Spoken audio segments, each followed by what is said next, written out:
Hai semua, apa kabar kalian hari ini? Semoga selalu sehat ya. Nah, saat ini kita akan belajar bersama tentang mata pelajaran komputer dan jaringan dasar dengan materi yang pertama yaitu tentang keselamatan kerja dan kesehatan lingkungan hidup atau yang disingkat menjadi K3LH. Semua jenis pekerjaan pasti memiliki bahaya dan resiko kerja. Walaupun pekerjaan di bidang teknologi komputer tidak memerlukan tenaga yang kuat dan aktivitas yang banyak, akan tetapi tetap saja memiliki dampak berbahaya bagi jiwa seseorang jika tidak dilakukan dengan prosedur yang benar.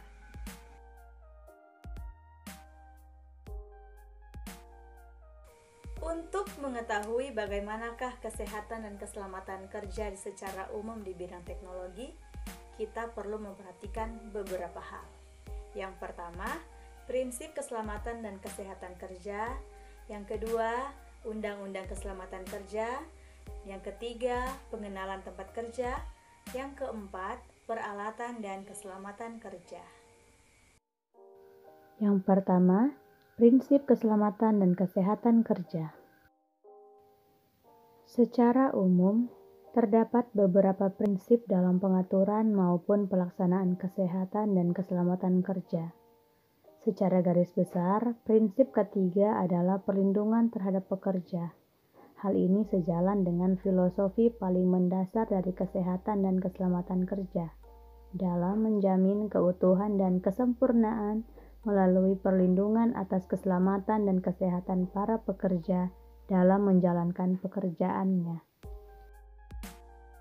2. Undang-Undang Keselamatan dan Kesehatan Kerja. Beberapa perundang-undangan yang menaungi dan melindungi keselamatan kerja di Indonesia. Yang pertama, Undang-Undang Republik Indonesia. Yang kedua, Peraturan Pemerintah. Yang ketiga, Keputusan Presiden. Yang keempat, Keputusan Peraturan Menteri Tenaga Kerja atau Menteri Tenaga dan Transmigrasi. Selanjutnya, pengenalan tempat kerja. Beberapa pengenalan tempat kerja sesuai bidang teknologi komputer. Yang pertama, K3 pada saat merakit komputer.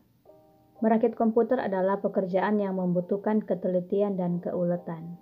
Tentunya, aspek K3 pun tidak boleh dikesampingkan. Nah, berikut ini merupakan aspek K3 yang perlu kamu perhatikan pada saat merakit komputer. 1. Gunakan alat sesuai dengan fungsinya. Setiap alat praktik memiliki fungsi khusus. Penggunaan alat praktik yang tidak sesuai dengan fungsinya, selain dapat merusak alat praktik itu sendiri, juga dapat membahayakan penggunanya. Nah, contoh penggunaan alat praktik yang tidak sesuai dan tidak patut ditiru adalah yang pertama misalnya, memutar baut dengan gunting, atau menggunakan obeng tidak sesuai dengan ukuran baut. Misalkan, baut kecil diputar oleh obeng besar, atau malah sebaliknya. Dan selanjutnya menggunakan pisau dapur atau cutter untuk mengupas kabel, yang seharusnya menggunakan tang khusus untuk memotong kabel supaya hasilnya lebih rapi dan tidak berisiko melukai tangan. Nah, yang keempat, mengoleskan termal atau pasta dengan tangan, yang seharusnya menggunakan alat suntik khusus untuk meneteskan pasta di atas prosesor atau chipset. Pasta tidak perlu diratakan karena akan merata secara otomatis pada saat heatsink dipasang. Selanjutnya, aspek K3 yang perlu diperhatikan pada saat merakit komputer adalah berhati-hati pada saat memegang komponen komputer atau elektronika. Beberapa komponen komputer atau elektronika sangat peka terhadap listrik statis. Listrik statis sendiri bisa terdapat dalam tubuh manusia. Dengan demikian, kita dianjurkan untuk berhati-hati pada saat memegang komponen tertentu, misalnya pada saat memegang prosesor atau kepingan RAM. Nah, berikut ini adalah hal-hal yang dianjurkan pada saat memegang komponen komputer atau elektronika. Yang pertama, pakailah gelang antistatis untuk menjaga komponen-komponen tersebut terkena efek listrik statis.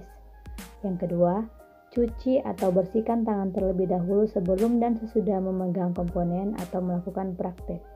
Yang ketiga, peganglah komponen dalam keadaan tangan yang kering. Dan yang keempat, peganglah dengan benar dan pada tempatnya. Dan aspek ketiga yang terakhir yang perlu diperhatikan pada saat merakit komputer adalah berhati-hati dengan listrik. Pada saat merakit atau memperbaiki komputer, pastikan unit penyuplai daya atau power supply unit atau yang disingkat menjadi PSU dalam keadaan off atau tidak terhubung ke jala listrik PLN. Jika terjadi korsleting, bukan saja dapat membahayakan kamu dan temanmu, tapi juga dapat merusak komponen komputer yang bersangkutan. Pengenalan tempat kerja yang kedua adalah ketiga pada saat menggunakan komputer. Pada saat menggunakan komputer, kita harus tetap memperhatikan aspek ketiga. Penggunaan komputer yang salah, efeknya akan terasa biasanya dalam jangka waktu yang lama. Tata cara menggunakan komputer yang baik dan benar adalah sebagai berikut. 1. Lakukan senam peregangan, terutama pada jari-jari tangan dan kepala sebelum menggunakan komputer. 2. Atur posisi duduk supaya tetap nyaman dan rileks pada saat menggunakan komputer. 3. Letakkan monitor sejajar dengan pandangan mata.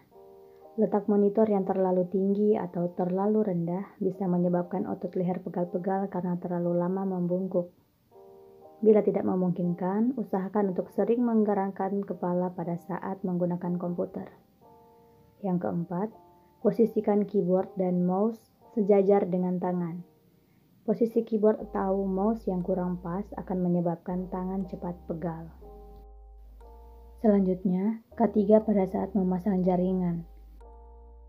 Nah, berikut ini adalah aspek ketiga yang harus diperhatikan pada saat memasang jaringan. 1. Gunakan tang khusus untuk memotong kabel UTP dan memasang konektor RJ45. Tang ini disebut crimping tools. 2. Berhati-hatilah pada saat menghubungkan kabel UTP dengan switch atau router, apalagi jika peripheral tersebut dalam kondisi menyala. 3. Pada saat memasang kabel UTP di atap, gunakan senter dan berhati-hatilah terhadap kabel listrik PLN. Bila perlu, gunakan masker supaya kamu tidak menghirup debu. Selanjutnya, prosedur ketiga di tempat praktik atau laboratorium. Laboratorium yang baik harus memenuhi syarat ketiga, antara lain sebagai berikut. 1. Peralatan praktik sudah memenuhi standar keamanan. 2. Tersedia tabung pemadam kebakaran untuk antisipasi terjadinya kebakaran. 3. Tidak bercanda atau memainkan alat praktik. 4. Sirkulasi udara baik untuk mencegah keracunan gas kimia. 5. Perhatikan lambang peringatan tertentu yang terdapat pada barang atau bahan praktik. Dan yang keenam, menyediakan tempat sampah yang tertutup rapat. Dan yang kelima, prosedur ketiga di kantor. Ada beberapa hal penting yang harus mendapatkan perhatian sehubungan dengan pelaksanaan ketiga di perkantoran, yaitu sebagai berikut. 1. Konstruksi gedung sesuai dengan standar keamanan nasional. 2. Sirkulasi udara terjaga. 3. Pencahayaan ruangan mencukupi. 4. Jaringan listrik dan komunikasi ditempatkan dengan aman. Yang kelima, kebersihan ruangan dan fasilitas kerja dipelihara. 4. Peralatan dan keselamatan kerja. Alat pelindung diri atau APD adalah kelengkapan yang wajib digunakan saat bekerja sesuai bahaya dan risiko kerja untuk menjaga keselamatan pekerja itu sendiri dan orang di sekelilingnya. Alat dan fungsi keselamatan. 1. Helm keselamatan yang berfungsi sebagai pelindung kepala dari benda yang bisa mengenai kepala secara langsung.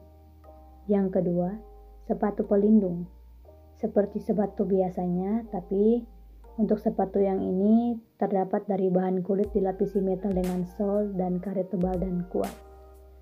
Yang ketiga, sarung tangan berfungsi sebagai alat pelindung tangan pada saat bekerja. Yang keempat, penutup telinga berfungsi sebagai pelindung telinga pada saat bekerja di tempat yang bising.